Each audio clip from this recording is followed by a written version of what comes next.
Hello students, welcome to Techno Science Club. In today's class, Polyset Polytechnic Common Entrance Test కి సంబంధించినటువంటి కోచింగ్లో భాగంగా physical science refraction of light at plane surfaces అనేటటువంటి lesson గురించి important points నేర్చుకుందాం. ఈ వీడియోను పూర్తిగా చూడండి, లైక్ చేయండి, షేర్ చేయండి, సబ్స్క్రైబ్ చేయడం మాత్రం మర్చిపోకండి. Let's go in to the topic.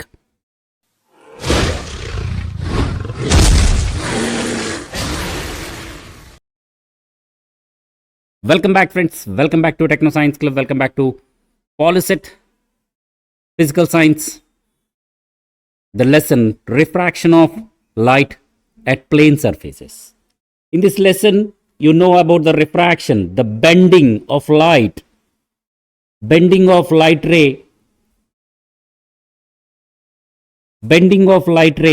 when it is travel from one medium to another medium is called refraction. Bending of light ray when it travels from one medium to another medium is called, ఒక medium నుంచి ఇంకొక మీడియంకి light travel అయ్యేటప్పుడు ఆ medium యొక్క densities మార్పు వలన, medium యొక్క index, refractive index మార్పుదల వల్ల, చేంజ్ వల్ల ఆ లైట్ రే కొంచెం బెండ్ అవుతుంది, దాని స్పీడ్లో చేంజ్ వస్తుంది. ఎందుకు బెండ్ అవుతుంది?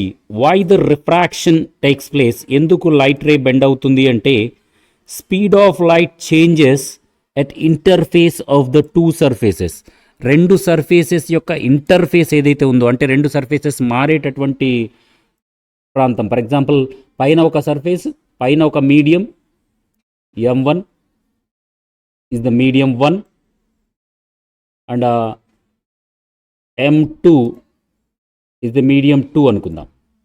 M1 అండ్ M2 రెండు మీడియమ్స్ ఉంటే, ఈ రెండు మీడియమ్స్ని వేరు చేసేటటువంటి ఏదైతే ఉందో దాన్ని మనం ఇంటర్ఫేస్ అంటాం. ఈ ఇంటర్ఫేస్ దగ్గర ఒక లైట్ రే ఇలా ట్రావెల్ చేస్తూ ఉంటే, ఇలా ఇంటర్ఫేస్ దగ్గర ఈ లైట్ రే యొక్క డైరెక్షన్ ఇలా మారిపోతుంది. కొంచెం ఎందుకు మారిపోతుంది అనేది మనం ఆల్రెడీ నేర్చుకున్నాం. ఆ లైట్ రే ట్రావెల్ చేస్తున్నటువంటి మీడియం ఏదైతే ఉందో, ఆ మీడియం యొక్క డెన్సిటీని బేస్ చేసుకొని, డెన్సిటీ ఆధారంగా తక్కువ డెన్సిటీ కలిగినటువంటి మీడియంస్ని రేరర్ మీడియంస్ అని, ఎక్కువ డెన్సిటీ కలిగినటువంటి మీడియంస్ని డెన్సర్ మీడియంస్ అని అంటాం. So rarer medium and denser medium రెండు రకాలుగా పిలుస్తాం. రేరర్ మీడియంలో లైట్ రేస్ ఫాస్ట్గా ట్రావెల్ చేస్తాయి. అదే డెన్సర్ మీడియంలో అయితే లైట్ రేస్ అంత ఫాస్ట్గా ట్రావెల్ చేయలేవు. ఎందుకంటే డెన్సర్ మీడియం మీన్స్ దాంట్లో ఎక్కువ పార్టికల్స్ అనేవి ఉంటాయి. డెన్సిటీ ఎక్కువగా ఉంటుందంటే పార్టికల్స్ అన్నీ కూడా దగ్గరగా ఉంటాయి, కాబట్టి దాన్ని డెన్సర్ మీడియం అన్నాం. అలా పార్టికల్స్ దగ్గరగా ఉంటే లైట్ పార్టికల్స్ అంత స్పీడ్గా ట్రావెల్ చేయలేవు. అందుకని డెన్సర్ మీడియంలో స్పీడ్ తక్కువగా ఉంటుంది, రేరర్ మీడియంలో స్పీడ్ ఎక్కువగా ఉంటుంది. ఇక్కడ చూడండి ఒకసారి, ఇది డెన్సర్ మీడియం అనుకుందాం, ఇది రేరర్ మీడియం, ఇది డెన్సర్ మీడియం. రేరర్ మీడియంలో స్పీడ్గా వెళ్ళినటువంటి లైట్ రే డెన్సర్ మీడియంకి వచ్చేటప్పటికి ఎక్కువ పార్టికల్స్ ఉండడం వల్ల దాని యొక్క స్పీడ్ డిక్రీజ్ అయింది. స్పీడ్ డిక్రీజ్ అవ్వడం వల్ల ఏమైంది, కొంచెం లైట్ రే బెండ్ అవ్వడం జరిగింది. సో ఎంత యాంగిల్తో అయితే light ray rarer medium, first మీడియంలో ఎంత యాంగిల్తో అయితే ట్రావెల్ చేస్తుందో, ఎక్కడైతే రెండు మీడియంస్ వేరు చేసేటటువంటి సర్ఫేస్ XY ఉంది చూసారా, ఈ లైన్, ఈ XY లైన్నే మనము రెండు మీడియంస్ని వేరు చేసేటటువంటి ఇంటర్ఫేస్ అంటారు. Interface means the line which is separated two mediums. రెండు మీడియంస్ని సెపరేట్ చేసేటటువంటి లైన్నే మనము ఇంటర్ఫేస్ అంటాం. ఈ ఇంటర్ఫేస్ దగ్గర ఎక్కడైతే మీట్ అవుతుందో అక్కడి నుంచి ఆ పాయింట్ దగ్గర, ఈ పాయింట్ గమనించండి, ఇంటర్ఫేస్ దగ్గర ఈ పాయింట్ దగ్గర కనుక 90 డిగ్రీస్తో మనం ఒక హారిజంటల్ లైన్, ఈ విధంగా హారిజంటల్ లైన్ గీసామంటే ఆ హారిజంటల్ లైన్ ఏమంటాం మనము, నార్మల్ అంటాం. చూడండి, ఈ పాయింట్ దగ్గర N అనేటటువంటి స్ట్రైట్గా 90 డిగ్రీస్తో, ఆ ఇంటర్ఫేస్కి 90 డిగ్రీస్తో మనం ఒక లైన్ గీసినట్లయితే ఆ లైన్ని ఏమంటామో, ఇక్కడ 90 డిగ్రీస్ ఉంటుంది. ఇలా 90 డిగ్రీస్తో కనుక మనం ఒక లైన్ గీసినట్లయితే ఆ లైన్నే మనము నార్మల్ అని పిలుస్తాం. ఈ నార్మల్కి మరియు ఇన్సిడెంట్ అవుతున్నటువంటి లైట్ రే రేరర్ మీడియం అయినటువంటి ఫస్ట్ మీడియంలో ట్రావెల్ చేస్తున్నటువంటి లైట్ రే ఈ నార్మల్తో ఎంత యాంగిల్ అయితే చేసిందో ఆ యాంగిల్ని యాంగిల్ ఆఫ్ ఇన్సిడెన్స్ అని పిలుస్తారు. Angle of incidence. So rarer medium కాబట్టి లైట్ స్పీడ్గా ట్రావెల్ చేస్తుంది. అదే స్పీడ్తో దీంట్లో కూడా ట్రావెల్ చేద్దామని రెండో ఇంటర్ఫేస్ నుంచి రెండో మీడియంలోకి ఎంటర్ అవ్వగానే అక్కడ ఉన్నటువంటి పార్టికల్స్ డెన్సిటీగా ఉండడం వల్ల, డెన్సర్గా ఉండడం వల్ల పార్టికల్స్ని ఢీకొని దాని స్పీడ్ తగ్గిపోయి అది డైరెక్షన్ ఇలా వెళ్ళాల్సినటువంటి లైట్ రే, స్ట్రైట్గా వెళ్ళాల్సినటువంటి లైట్ రే కొంచెం బెండ్ అయింది చూసారా. ఈ విధంగా స్ట్రైట్గా వెళ్ళాల్సినటువంటి లైట్ రే కొంచెం బెండ్ అవ్వడం జరిగింది. రైట్. ఈ విధంగా అలా బెండ్ అయ్యేటటువంటి ఆ ఫినామినానే మనము రిఫ్రాక్షన్ అన్నాము. రైట్. చూడండి, the direction of the light ray changes from one medium to another medium. ఒక మీడియం నుంచి ఇంకొక మీడియంలోకి మారేటప్పుడు లైట్ రే డైరెక్షన్ అనేది చేంజ్ అవుతుంది అని చెప్తున్నారు. రైట్.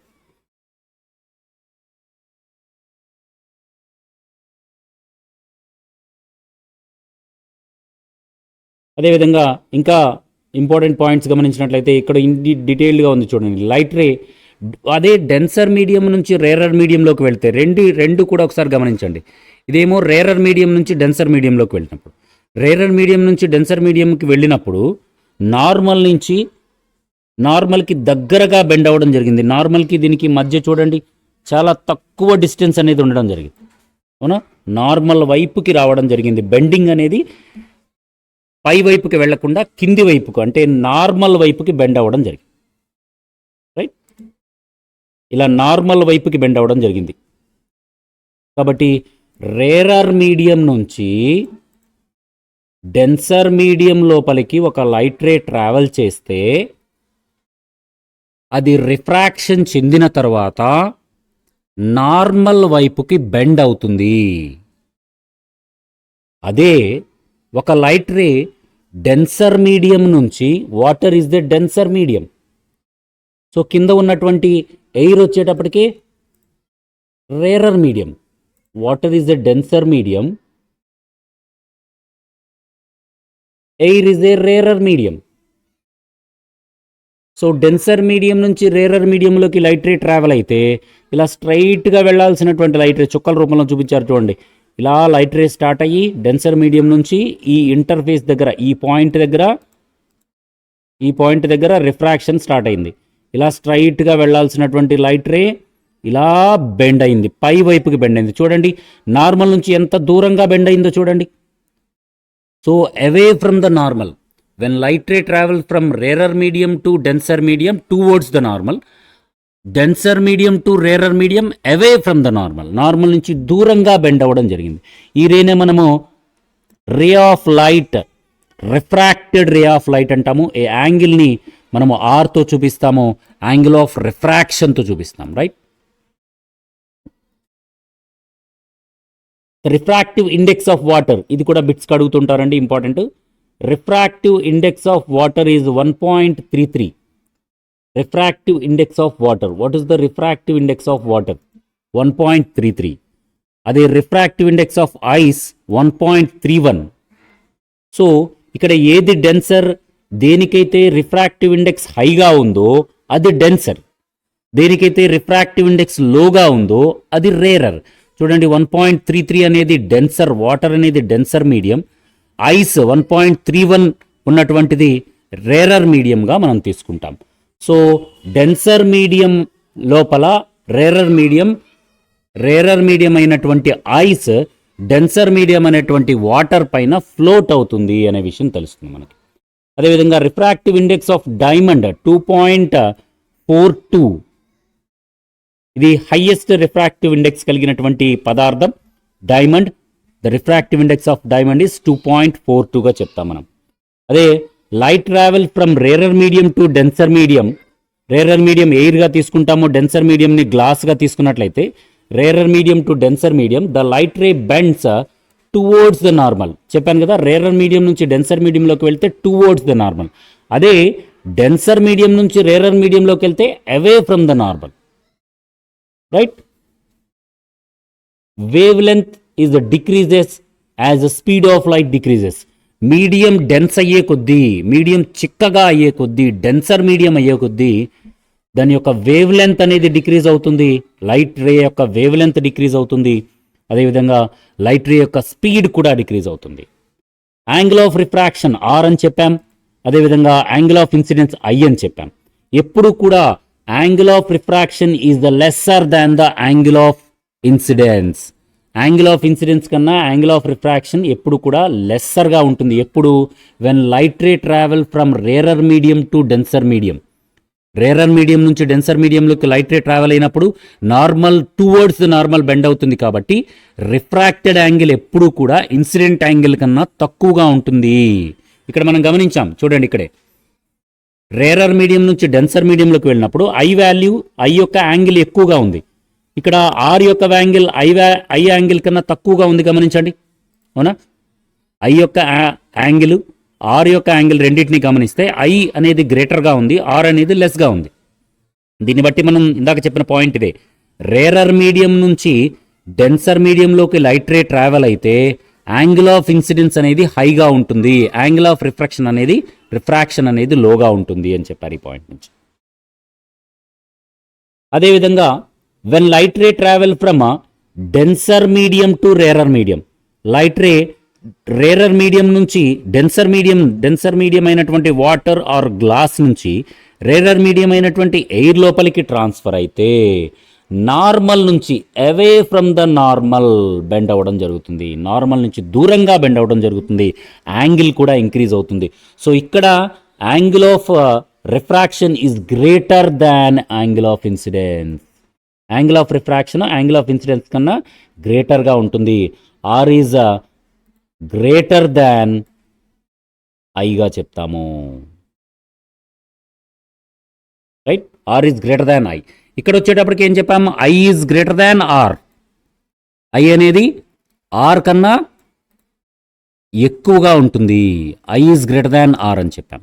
ఎప్పుడు? Rarer medium to denser medium అయితే. అదే denser medium to rarer medium అయితే are is greater than I. R అంటే యాంగిల్ ఆఫ్ రిఫ్రాక్షన్, ఐ అంటే angle of incidence. Right? Examples చూడండి, కొన్ని ఎగ్జాంపుల్ బిట్స్ ఒకసారి గమనించండి. A pencil appears to be bent when it placed in a bucket filled with water. Bucket కానీ glass కానీ ఒక గాజు గ్లాస్ అయినా సరే వాటర్ ఫిల్ చేసి ఒక పెన్సిల్ని అలా పెడితే బయట ఉన్న పెన్సిల్ లోపల ఉన్న పెన్సిల్ని గమనిస్తే లోపల ఉన్నటువంటి పెన్సిల్ కొంచెం వంగినట్లుగా బెండ్ అయినట్లుగా కనిపిస్తుంది. దీనికి కారణం కూడా ఈ రిఫ్రాక్షనే. అదేవిధంగా coin at the bottom of a vessel బాటంలో ఉన్నటువంటి కాయిన్ కొంచెం పైకి వచ్చినట్లుగా అనిపిస్తుంది, రైజ్ అయినట్లుగా అనిపిస్తుంది. దీనికి కారణం కూడా బాటంలో ఉన్నటువంటి కాయిన్ కొంచెం పైకి రైజ్ అయినట్లుగా ఎత్తుగా వచ్చినట్లుగా అనిపిస్తుంది. దీనికి కారణం కూడా రిఫ్రాక్షనే. అదేవిధంగా లెమన్, ఒక గాజు గ్లాస్లో వాటర్ పోసి, మామూలు లెమన్ యొక్క సైజు మీరు తెలుసు, ఒక నార్మల్ సైజులో ఉండేటువంటి లెమన్ తీసుకొని గాజు గ్లాస్లో వాటర్ పోసి ఆ వాటర్ ఉన్నటువంటి గాజు గ్లాస్లో లెమన్ని ముంచినట్లయితే లెమన్ కొంచెం బిగ్గా కనిపిస్తుంది, దాని సైజు పెరిగినట్లుగా కనిపిస్తుంది. దీనికి కారణం కూడా రిఫ్రాక్షనే. అదేవిధంగా printed letters below the glass slab, ఏదైనా ఒక గ్లాస్ స్లాబ్ తీసుకొని గాజు పలక తీసుకొని ప్రింట్ అయినటువంటి మీ పేపర్ బుక్లో ఉన్నటువంటి పేపర్ పైన ప్రింట్ అయినటువంటి లెటర్స్ ఉంటాయి కదా, ఆ లెటర్స్ పైన పెడితే లెటర్స్ కొంచెం పెద్ద అయినట్లుగా, నార్మల్గా చూస్తే ఒక రకంగా ఉంటాయి, గ్లాస్ పెట్టి చూస్తే కొంచెం పెద్ద అయినట్లుగా కనిపిస్తాయి. దీనికి కారణం కూడా రిఫ్రాక్షనే అని మనం చెప్తాం. రైట్? ఇక్కడ చూడండి, ఇక్కడ ఎయిర్ ఇప్పుడు మనము డెన్సర్ మీడియం నుంచి రేరర్ మీడియంలోకి వెళ్ళినా, రేరర్ మీడియం నుంచి డెన్సర్ మీడియంలోకి వెళ్ళినా లైట్ అనేది బెండ్ అవుతుంది, towards the normal away from the normal bend అవుతుంది అని చెప్పాం. కానీ ఒక్క సందర్భంలో ఎప్పుడయ్యా అంటే no bending of light takes place when incidents normal in the interface of the two mediums. ఎప్పుడైతే లైట్ రే రెండు మీడియంస్ని వేరు చేసేటటువంటి ఈ ఇంటర్ఫేస్ ఏదైతే ఉందో, ఈ ఇంటర్ఫేస్కి నార్మల్ పైన ఆన్ ద నార్మల్ లేదా ఇంటర్ఫేస్కి 90 degreesతో కనుక బెండ్ అయినట్లయితే, ఇన్సిడెంట్ అయినట్లయితే, అది ఎలాంటి రిఫ్రాక్షన్ లేకుండా స్ట్రైట్గా ఒక మీడియం చేంజ్ అయినప్పటికీ కూడా బెండింగ్ జరగకుండా, కొంచెం కూడా యాంగిల్ మారకుండా 90 degreesతో ఎలా అయితే పడిందో అలాగే 90 degreesతో కిందకు వెళుతుంది. మీడియం చేంజ్ అయినప్పటికీ కూడా అని చెప్తున్నారు. అంటే ఇన్సిడెంట్ లైటు 90 డిగ్రీస్తో గనక ఒక మీడియం నుంచి ఇంకొక మీడియంలోకి వెళితే దానిలో ఎలాంటి మార్పు, దాని యాంగిల్లో ఎలాంటి మార్పు రాదు, రిఫ్రాక్షన్ చెందదు అనే విషయం ఇక్కడ మనకి అర్థం చేసుకోవచ్చు. అదేవిధంగా refractive index is a property of transparent medium and dimensionless quality, it has no units. ఇక్కడ రిఫ్రాక్టివ్ ఇండెక్స్ అనేది ప్రతి transparent medium means like glass or water or air, వీటన్నిటిని మనం ట్రాన్స్పరెంట్ మీడియంస్ అంటాం. ఈ ట్రాన్స్పరెంట్ మీడియంస్కి ప్రతిదానికి కూడా రిఫ్రాక్టివ్ ఇండెక్స్ అనేటటువంటి వాల్యూ ఉంటుంది. ఇది ఒక రేషియో కాబట్టి దేని యొక్క రేషియో అంటే speed of light in vacuum by speed of light in medium. A medium అయితే గ్లాస్ తీసుకుంటే గ్లాస్, వాటర్ తీసుకుంటే వాటర్, ఎయిర్ తీసుకుంటే ఎయిర్, మూడు కూడా ట్రాన్స్పరెంట్ మీడియంసే. ఈ మూడు ట్రాన్స్పరెంట్ మీడియంస్ గుండా లైట్ ట్రావెల్ అయ్యేటప్పుడు ఆ మీడియం యొక్క రిఫ్రాక్టివ్ ఇండెక్స్ ఎంత అని మనం క్యాలిక్యులేట్ చేయాలి అంటే refractive index of that medium is equal to speed of light in vacuum. మీ అందరికీ తెలుసు speed of light in vacuum ఎంత ఉంటుంది, 3 into 10 to the power of 8 meters. 3 into 10 to the power of 8 meters మీ అందరికీ తెలిసినటువంటి value. ఈ speed of light in vacuum by ఎయిర్లో light యొక్క ఒక స్పీడ్ ఉంటుంది, గ్లాస్లో లైట్ స్పీడ్ ఒక రకంగా ఉంటుంది, వాటర్లో లైట్ స్పీడ్ ఒక రకంగా ఉంటుంది. ఈ స్పీడ్ని కింద డినామినేటర్లో వేసినట్లయితే మనకి ఏ మీడియం యొక్క స్పీడ్ అయితే వేసామో ఆ మీడియం యొక్క రిఫ్రాక్టివ్ ఇండెక్స్ అనేది వస్తుంది. సో మీడియం యొక్క refractive index is equal to speed of light in vacuum by speed of light in that medium అని చెప్తాం. ఇక్కడ రిఫ్రాక్టివ్ ఇండెక్స్ కనుక హైగా ఉన్నట్లయితే స్పీడ్ ఆఫ్ లైట్ అనేది లోగా ఉంటుంది ఆ మీడియంలో. ఏ మీడియం యొక్క రిఫ్రాక్టివ్ ఇండెక్స్ అయితే హైగా ఉంటుందో, జాగ్రత్త అబ్జర్వ్ చేయండి, బాగా గుర్తుంచుకోండి. ఏ మీడియం యొక్క రిఫ్రాక్టివ్ ఇండెక్స్ అయితే హైగా ఉంటుందో ఆ మీడియంలో లైట్ రే స్లోగా ట్రావెల్ చేస్తుంది. The speed of light is లోగా ఉంటుంది. సో రిఫ్రాక్టివ్ ఇండెక్స్ అనేది నేచర్ ఆఫ్ మెటీరియల్ పైన, wave length of the light మీద డిపెండ్ అయి ఉంటుంది. ఈ రెండు ఫ్యాక్టర్స్ మీద. ఇవి కూడా బిట్స్కి అడగడానికి అవకాశం ఉంది. Refractive index depends upon nature of the material and wavelength of the light. ఈ రెండు అంశాల మీద ఆధారపడి ఉంటుంది.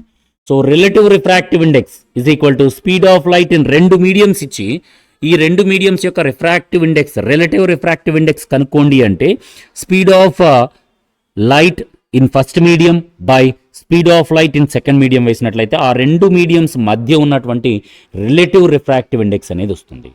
రైట్.